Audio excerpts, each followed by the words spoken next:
Sniffles is a little dog with long white shaggy hair, and everywhere old Santa goes, you'll find Sniffles there.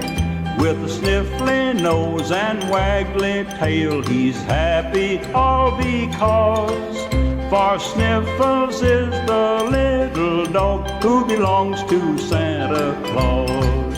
On Christmas Eve he's in the sleigh right by old Santa's knees, with Santa laughing at the way his ears keep flapping in the breeze. With the sleigh bells ringing and Sniffles barking, through the sky they go. With the ring-ting-ling and the yap-yap-yap and Santa's ho-ho-ho. When it's time to load the toys, who drags out Santa's sack?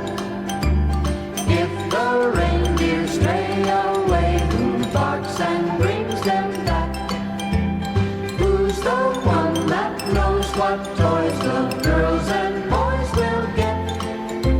Sniffles snooping, sniffing round just because he's Santa's pet. And when they're riding in the sleigh and run into a storm, old Santa puts him in his bag where he can keep him very warm. With the sleigh bells ringing and Sniffles barking, through the sky they go. With the ring-ting-ling and the yap-yap-yap and Santa's ho-ho-ho.